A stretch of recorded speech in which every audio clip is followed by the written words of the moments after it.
Good afternoon, everybody. And Mr. Donfried, dear Mark, thank you for a wonderful and warm introduction. And indeed, you are responsible for all the good things and developments in connection with the Institute and with the notion of cultural diplomacy in general. Cultural diplomacy is one of the tools of the soft power which is often neglected, particularly in the crisis times as we are experiencing always. But it becomes more and more important, thank you, more and more important, and it indeed is more effective and important than we can imagine. Now, in the introduction, you heard that I will be saying a few words about branding of nations, in particular branding of my country, Croatia, through tourism. Why tourism?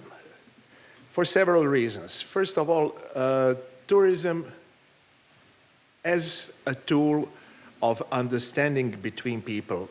Tourism as a culture in a broader sense. Tourism as a way of connecting people, of putting them together, of letting them know each other, of learning cultures is a topic which falls strictly in the work in the focus of the Institute of the Cultural Diplomacy. Tourism is, as we all know, not only about traveling. It is not only about economy, although it is extremely important for some countries' economy, including my country, but it is more about understanding between people. So if you come as a tourist to a certain country, you are not very much likely to shoot the weapons after that. You are much more likely to understand that country, to like it or dislike it, but to meet the people, to learn the culture, to learn the history, to learn the geography and all the possibilities and opportunities, and to make a friendship with the country and the people in a less or a bigger scale. So tourism is much more than economy. Tourism is extremely, extremely important in many aspects of everyday life. Now, why did I ask the organizers to be kind and provide the map? I know that you all know geography very well, but I wanted to point out where Croatia is situated on the map of Europe.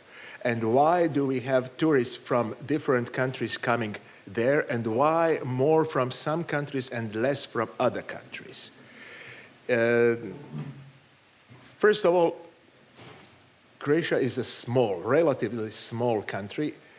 It is significantly smaller than Russia, as you can see, but it is also much smaller than France, Germany, or Spain, or even neighboring Italy. So it has 4.2 million people, 56,000 square kilometers. So it is not the micro country, but it is a relatively small country. Politically independent as of 1991, member of European Union as of 2013, stable country with economic and other progresses, country that suffered economic crisis, recession as of 2008, like most of the countries, and it lasted a bit longer than in other cases. Technically, we got out of the recession last year. So the growth of the GDP is approximately 2%, which is good. GDP per capita is about 13,000 US dollars or 10,500 euros. So it is a relatively developed country, but it has a lot of perspectives. Let me just quote the German Chancellor, Angela Merkel. We had a visit of our Prime Minister 2 weeks ago, no, last week, and at the opening, at the outset, she said that Croatia has much bigger potential than we realize. She said it. We didn't ask her to say it. So that is truth. Now, tourism brings to national economy a large portion. about 17%, which is, I think, one of the highest rates in Europe, maybe in the world.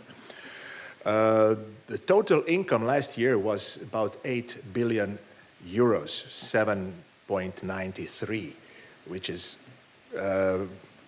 extremely valuable and important for the country. Where did these tourists come from? I'll bother you with some figures at the beginning, which means that the country of 4.2 million people had 15 million tourists. And out of those 15 million tourists, we had 80 million stays overnight. So imagine in Germany that would be equal to 3-4 times, like 300 million people coming here. I don't know how many of you would guess, even I didn't know, which rank holds Croatia in the world as a tourist destination. It is not number 1, it is not number 2, but it is number 26, which is, for a country of that size and significance, really, really something. Where do the tourists come from? And that's why I wanted this map. Most of them, 92% come from abroad. So that is valuable and important for us. 21% comes from Germany. And if you see that the southern part of Germany, where the most of the tourists come from, is quite close, and taking into consideration that, as you all know, Germans have a perfect network of highways. And Croatia has a perfect network of highways, Austria and Slovenia as well. So it takes them 4.5 or 6 hours to get by car to the coast.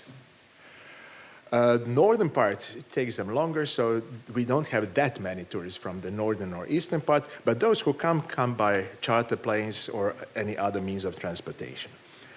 Now, Austria holds 8.2%, Italy 6.3%, and these countries are either neighboring or Austria almost neighboring. We consider them to be neighbors, so they really have no problem of coming and getting there. Now, traditionally, we have tourists from the other side of the neighboring countries, which means Czech Republic, Hungary, Slovakia, and more Poland, each of them between 3 and 4%. Now you ask yourselves, where are the British, where are the French, where are the others? United Kingdom 3.3%, and by plane mostly, almost only. Netherlands 3.2%, France 2.5%, but more and more, and of course, Slovenia 10.5% as a neighboring country. But since we belong to the same countries or big countries for 500 years, we don't consider them to be strictly foreigners. We have more and more tourists from the distant destinations, which you cannot see on the map: Korea, Japan, China, and United States more and more.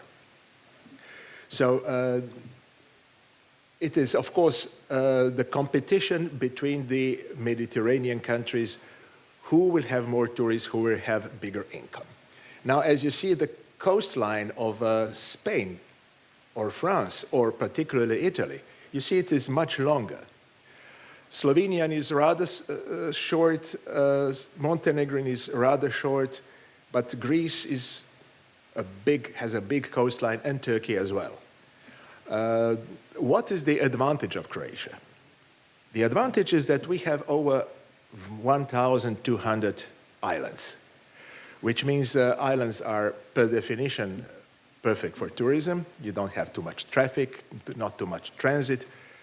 The climate is mild, moderate, and you can have tourism there not only 2 or 3 months a year, which is the peak of the season, but you can have it at least 6, 7 months a year. We are trying to achieve it, the prolongation of the season. The other big advantage is you get there by car, you get there by train, you get there easily. You don't have to use always just an airplane. You can come over for a weekend. From Vienna to Zagreb is 3 hours by car, 2:45 if my wife drives, so it's achievable. And from Zagreb to the coast, it takes you another hour, hour and a half. So it is practical. It is not a pocket country, but it is practical. The second advantage, it is a very safe country. You all read about turmoils around the world, around the globe, around the region, in the neighboring region. But Croatia has proven for many, many years to be one of the safest countries. Let's knock on the wood, we didn't have a single incident as long as I remember. And I remember quite long. So the tourists feel safe. They live in a different environment. We have all kinds of facilities, but contrary to many other countries, as a tourist, you usually don't live in a resort. You usually don't live isolated out of the towns, out of villages. You live within the community, and you meet people. You talk to them. You communicate to them. And I may tell you that about 70–75% of the people speak foreign languages, either German, which is popular because of tourism, but most of them speak English. So with English you get along everywhere, and at the coast everybody speaks Italian. So you really can feel very, very comfortable. Then the people, the mentality of the people. You see that part of Croatia belongs to Central Europe. The whole northern part is typical architectonically, historically, culturally Central Europe. The southern part belongs to Mediterranean. So you have this mixture, this combination of mentalities, which resulted that the people are extremely open. Sometimes some say too open, but it's comfortable, it's fine. You can talk to everybody, you can communicate traditionally to everybody. And don't be surprised if you meet somebody that after 10 minutes they'll invite you home for a drink. That's the way it works. So tourists do like it. Some want to be put aside, but most of them really enjoy this atmosphere and the spirit that is developed. So most of the tourists come either to hotels or to the private accommodation, to the apartments. And then you have the examples, many of them, that the people, families come for many, many years and they really establish, I would say, close friendships with the guests and between guests and the hosts. So they communicate during the year, plan for several years in advance. So it's something completely different than big resorts you have in many other countries. Now, what has changed in the past 20 years, or not to go deeper in the past? First of all, technicalities have changed. You don't go to tourist agencies that much anymore. You just use internet. So bookings are being done more and more, like everywhere around the world, through internet. That's why the infrastructure is important in Croatia, in all countries, because if you fall out of this process, you lose guests, you lose tourists, you lose money. And it is very, very well connected. Secondly, what has changed? The patterns. Traditionally, there are a lot of family destinations, perfect for families with little children. They can sunbathe, they can swim, it is safe, it is nice, the food is good. But more and more we have new generations, people of your age, who don't see the vacation just sitting or laying in the sun and swimming in a clear sea. That is the basis, but more and more people want action. And action is not just running around, action is not just music, discos, or whatever. More and more we experience the young people who want to experience the culture and the history and the storytelling of the history. And as you can guess, that's again why the map is helpful. Croatia is so close to the centers of civilization, to the ancient Roman Empire, to the all kinds of historical events that occurred in this part of the world. So you find the monuments, a lot of monuments from the Roman times. I must say not as much as in Italy, not as much as in Greece, but you find also from the Greek times. Even not as much as in Turkey, but you still find a lot of it. Then you find historical monuments, historical sites from all eras, starting from the pre-Roman times, medieval times, Renaissance times, particularly very valuable churches from that period, and from the recent history. So what we are trying to learn is how to tell the stories to guests and tourists what this stone really means. And it means in our national history, our national culture, our identity as a nation, it means very much. But for somebody who comes from abroad, they don't even notice it. And we said, why should we bother them with these stones? But now we learn that the whole new generation has appeared that wants to hear that can swim everywhere. Now no destination is far away. And that's the new pattern we are trying to offer to our guests, to the tourists, the storytelling about the history and significance and the culture connected with that, and we come back to the cultural diplomacy. And of course, what is not less important is, I know you are after lunch, but gastronomy. Very good food and excellent wines, so we are proud on that, and everybody who feels it, who experiences it, is, let's say, modestly satisfied. So that is something that we are trying to improve, to change the pattern, not offering tourists just water, sea, and rocks, but much, much, much more. Sports events, cultural events, musical festivals, rave festivals, name it, you name it, everything is going on there. But not only at the coast. More and more, we have guests that want to come to inlands.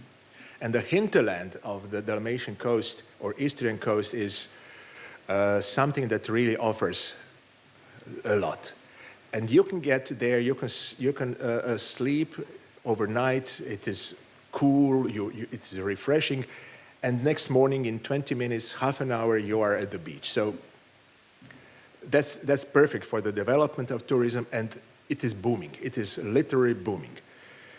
And the last point, not only inland or hinterlands of Dalmatian coast, it is the cities on the continent, starting from the capital, Zagreb, which is an old city, old beautiful city. We have booming of 20 to 22% every year for 6 years already. So the capacities must be enhanced. We have tours of the old medieval castles, which we have hundreds of in the inlands. So it is not only coast, it is culture, it is history, it is traveling around, it is meeting people, it is connecting people. It is tourism, it is culture, it is cultural diplomacy, which has been carried out not only by us, professional diplomats, but by everybody. In that respect, thank you for listening. Thank you for your attention. Do visit Croatia. Do visit other countries as well. You will be welcome and you will be enjoying, and you will not be spending too much money. I'm open to any questions you may have. Thank you. Thank you very much, Your Excellency, too, for this wonderful presentation. Yes, please. We are ready for, yes.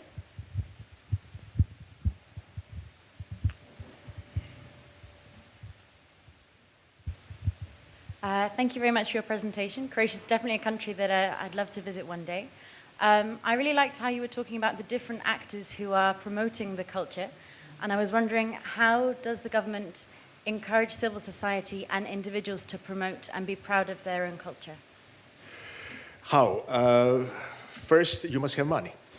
So the government is allocating money for that purpose, which means central government and local communities. They must have financial plan to, everybody on the ground knows what sites are important or interesting in their region, village, city, whatever. So they must have a plan and a financial plan how to put it in function, how to promote it through the local media, through the internet, or through the tourist agencies.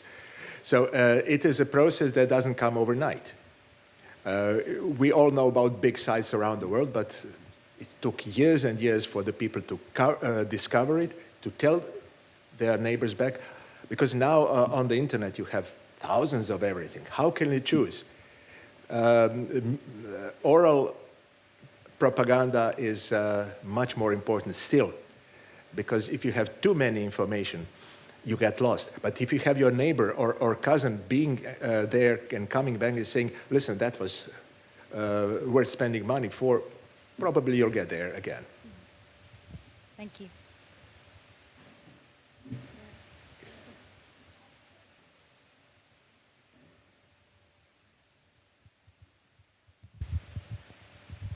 Questions, comments? This wonderful country, I really would like to visit it as soon as possible. I'm from Bulgaria, and such a shame for me that I haven't visited Croatia yet. It is too close. It is too close. I know. I promise. Next time Thank you. when you visit it. Thank you very much, Your Excellency. Yes, we have questions. Thank you. Hello, good afternoon. My name is Pedro, and I'm a Brazilian student here in the ICD, and I'm about to visit Croatia in May this year. I already bought my tickets. Okay.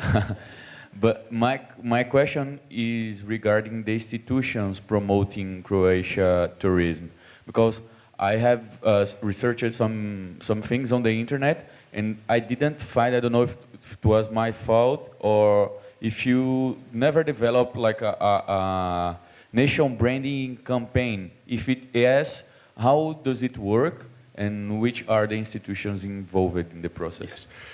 Yes. The institutions are the Ministry of Tourism, unlike to Germany, which does not have a separate ministry for tourism. We do have, and the minister was here. He left yesterday. He was for the tourist fair in Berlin, which is one of the biggest in Europe. And we have a tourist community, which is like an executive board of. So they are in charge of agencies around the globe. So they develop, not every year, but every while, a new slogan, a new propaganda. This year, last year, and I think it's gonna last for some years, it is Croatia full of life. Some said it is not attractive enough, some said it is good, it encompasses fullness, it encompasses life, it encompasses traveling around, moving. So we'll see how it will work. So under this slogan, we have all kinds of propaganda. If you open CNN, if you open Gulliver Travel, if you open National Geographic, if you open any channel, not as often as some others, it costs money, but you will find it under this Croatia full of life. And billboards around the cities. So good managers can make more, but it's a process of learning and competition. Thank you all, and see you in Croatia. Thank you very much, Your Excellency.